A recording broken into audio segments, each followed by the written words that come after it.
За баярлалаа. За ямар ч байсан гэрүүлийн хууль материалын хуулиа дагаад бас гэрүүл хүүхдийн шүүх байгуулалттай холбоотойгоор бас ингээ бие даасан процессын хууль орж ирж байна. Яг зүгээр энэ процессын хууль бие даасан хуультай байж болно. Иргэний эрхийн шийдвэрлэх хуультай тухайлан бүлэг оруулаад явах юм хөлбөр байсан баг. За бие даасан хуулиар нь орж ирж байгаа юм байна. Тэгэхээр ерөн зүгээр шүүхийн шийдвэрийг шүүхийн процессын үйл ажиллагаа хэрэг маргааныг үүсгэхээсээ илээд энэ гарсан шийдвэрийн биелтийг хангах хүртэл холбоотой энэ харилцааг бид нар хийж бүрнээ харах хэрэгтэй байдаг.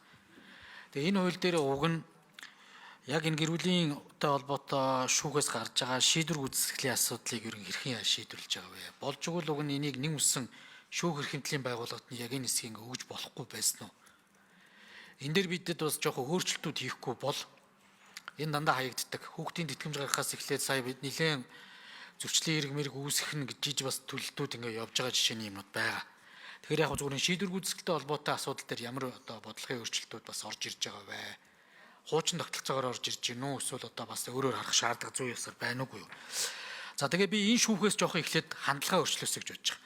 Манай шүүгч нарын туслахуудыг заавал эрх зүйч байхыг шаарддаг. Магадгүй хуульчаар ажилласнаар тооцдог ч байж болно. Ер нь гэрүүлийн шүүх, арилжааны шүүхүүд дээр санхүүч ч гэдэг юм өөр чиглэлийн хүмүүс туслахаар ажиллах болцоог нээж өгөх ёстой. Ялангуяа сэтгэл зүйч, нийгмийн ажилтан. За магадгүй би яг зүгээр дүүцүүлээд арай явах юм бол ингээ маркет кортууд буюу арилжааны шүүхүүд төр чинь санхүүгийн эдийн засгийн мэрэгчлээ хүмүүс яг шүүгчийн туслахыг нь илүү оновчтой байдаг байхгүй. Яг энэтэй адилхан гэрүүлийн шүүхтэр зөвхөн эрх зүйчээр ирэхгүйгээр энэ туслахуудын асуудал дээр тэр шүүгч шүүн цэцлэх ажиллагааг буюу яг энэ онцлогтой хэрэг маргааныг шийдэхэд бас мэрэгжлийн ур чадвар шаардлагдан энэ дээр туслах тийм гэрүүлийн сэтгэл зүйч ийм чиглэлийн хүмүүсүүдийг бас ажилуулах энэ бэл дээр бүтцийг бас анхаарах хэрэгтэй байна. Энэ дээр ямар бодол шүүхийн үйл дээр өөрчлөлт орох дагж байгаа юм байгаа юу гэдэг асуудал байна. За хоёрдугаарт өөрт нь шүүгч нарт тавигддаг шаардлагууд байдаг бусад орнуудад. Ялангуяа энэ гэрүүлийн шүүхтэр ажиллаж байгаа шүүгч өөрөө гэрэлсэн байхыг шаарддаг. Гэрэлсэн дундаа хүүхдтэй байхыг шаарддаг. Ийм орнууд бас байна. Тэгэхээр бидэд бас тухайлан энэ шүүгч болж энэ шүүхтэр ажиллах хүмүүстэр ийм шаардлагууд тавьж байгаа юу? Прокурор бас дагаад гэрүүлийн хэрэг маргаантай холбоотой энэ асуудлыг авч шийддэг. Тухайлан нэгж байгуулах асуудал байгаа юугүй? Энэ асуудал дээр бас яриач гэж үзэж байгаа. За ингээд дагж байгаа үйлүүд дээр маш хэмжээний бас эрх хязгаарлах, тасан зэрэглэх арга хэмжээ гэдэг шиг юмнууд байна. Сургалтанд суух, гэртээ байх ч гэдэг юм уу. Тэгээ ерөн зүгээр энэ хууль. За тэгээ сайн зэрэг гишүүний микрофоног өгье. Энэ хуулиудыг дагаад түрүүн Васкад гишүүн битээр хэлээд байгаа тэр гэрүүлийн хөгжлийг дэмжих хууль болон хүүхдийн эрхийг хамгаалах хуулиудаа оруулж ирээрээ. Ялангуяа уг нь гэрүүлийн хөгжлийг дэмжих асуудал бол энэ community center байгаа. Хүн болон заавал сургалтын цууснаар бүх юм дуусчихгүй. Гэрүүлд наад захын хоол ундны илчилгээс эхлээд эхнэр нөхөрт асуух зүйл байдаг. Бусд оронд бол community center-ээс ороод мэдээлэлтэй танилцчихдаг байхгүй. За эргээд үр хүүхдээ яаж вакцин хамруулахаас эхлээл асуучдаг.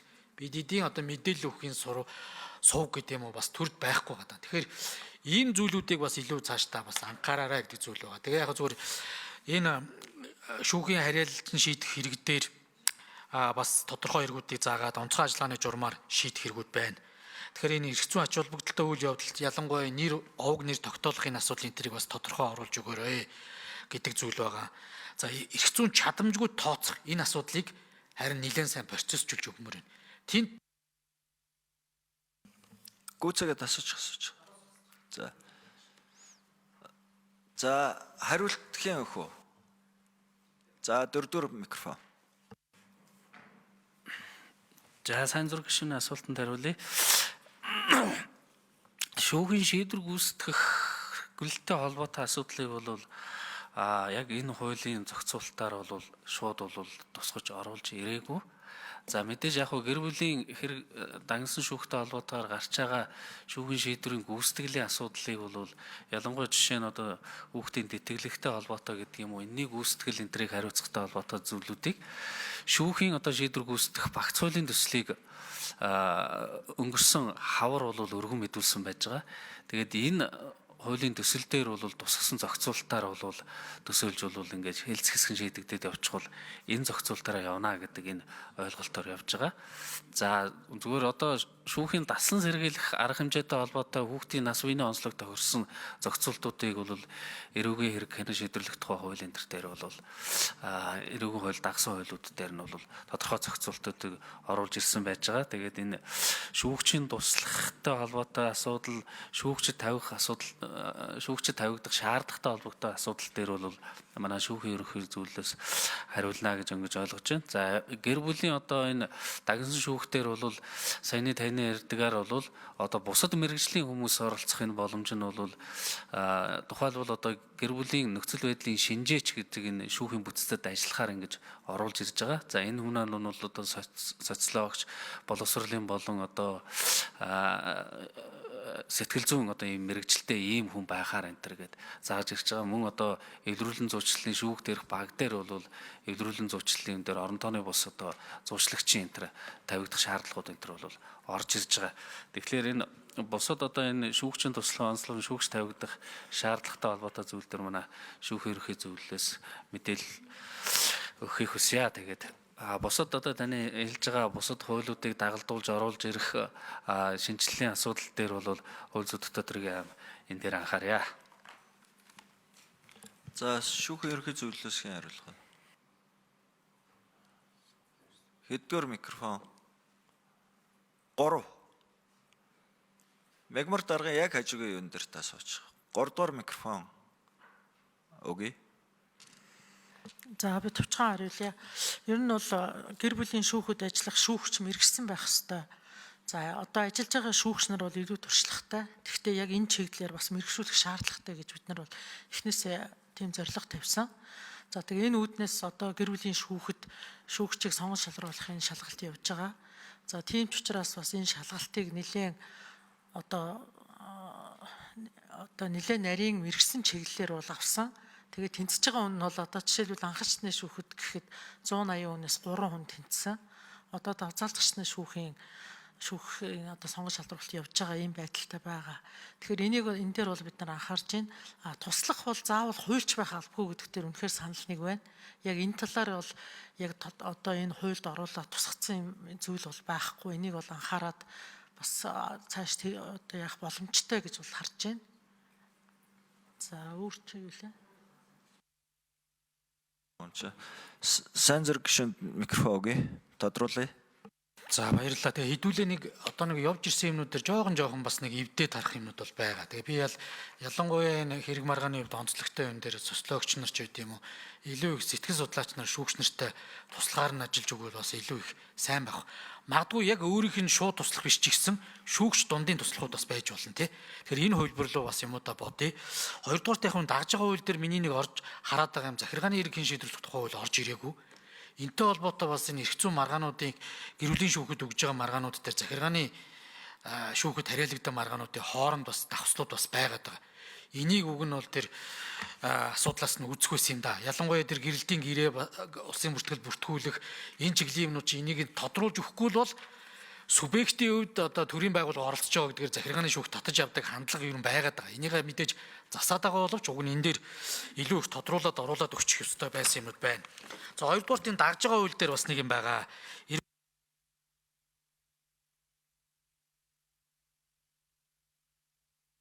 Сайн зэрэг гишүүн микрофондоо илчих. Энэ архивд үлдэх ёстой.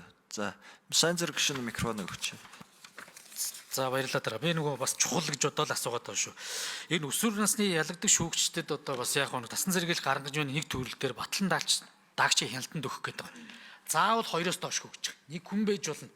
Ганц бие аав ээжүүдэд заавал одоо ийм хүндрэл учруулад нэг хамаатны үнэ олж ирэх энэ төр гэд юмыг хийхээр нэг юм яг иргэдэд жоохон төвөгтэй байдлаар хийх юм. Хоёрдугаарт энэ дээрээ ингээд тэр хүүхдийг одоо батлан даалтанд авсан хүнд ингээд ял халдаач хэрэглэх гэж байгаа байхгүй зөрчлийн үйлээр хариуцлагатай болсон гэд. Хэдүүдээ нэг жоохон одоо энэ зүйлүүд дээрээ өөрчилж бас энийг орж ирэх ёстой шүү. За би ерөн хэлэх гэж байгаа тайлбарыг мэдэж байна. Тэгвэл энэ өөрөө иргэд бусдын өмнөөс одоо энэ хариуцлага хүлээдэг ийм зүйл бол байхгүй. Аль болохоор энийг жоохон уйлдуулж авч үзэх ёстой байгаа. Тэр зөрчлийн үйлмүүлээр хариуцлага хүлээнэ гэж юм байхгүй. Харин ерэн сурвалжлаад олох тэр зардлыг бол гаргуулж болно. Ингэж хідүүлээ юмыг нэг жоохон халдааж хэрэгэлдэг энэ зүйлүүдэд хандлага өөрчлөх бол ингээд яг л өмнө яригджсэн юмнууд ингээд заримдаа ингээд За хэн хариулах вэ? Ажлын хэсгээс за 3 дугаар микрофон Бацрын шүүгч. За та бүхний энэ өдрийн амгалан айлтгая. Гэмт хэрэгт холбогдсон хүнийг мөрдөн шалгах явцад хэд хэдэн төрлийн тасан сэргийлэх арга хэмжээ авдаг. Насанд хүрсэн хүний хувьд бол ийм батлан даалтанд өгөх гэдэг ийм тасан сэргийлэх арга хэмжээний төрөл бол байхгүй. Тэгэхээр хүүхдийн хувьд одоо тусгайлан ийм нэмэлтээр батлан даалтанд өгөх ийм тасан сэргийлэх арга хэмжээний хэлбэрийг шинээр одоо хуульд оруулахаар төсөлд тусгасан байна. Тийм тэгээд одоо энэ хуулийн төслийг хэлцэх явцад одоо заавал одоо 2-оос доошгүй хүн байх шаардлага бий юу, нэг хүн байж болохгүй юу гэдгийг бол хэлцүүлгийн явцад шийдвэрлэх бүрэн боломжтой гэж бодож байна. Хариуцлагын хувьд бол ер нь 2002 оны эрүүгийн байцаан шийдэх хуульд энэ төрлийн тас зэрэг арга хэмжээ бол байсан.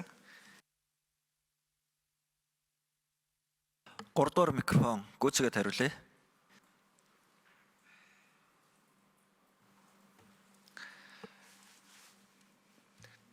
За батлан даалтанд өгөх тас зэрэг арга хэмжээний зохицуулалт нь 2002 оны хуулийн зохицуулалттай ер нь бол агуулгын хувьд ижил байгаа. Тэгээд батлан дааж авсан өсвөр насны хүн оргон зайлвал эрен сурвалжтай холбоотой зардлыг бол нөхөнд төлөвлөхийг бол үүрэг болгож байна. Урьдчилан энэ талаар сануулна. Дээр нь энэ үүргээ зөрчил одоо хүлээлгэх хариуцлагын асуудал байх ёстой юу гэдгийг мөн энэ хуулийн төслийг хэлцэх явцад бас шийдвэрлэх боломжтой гэж бодож байна.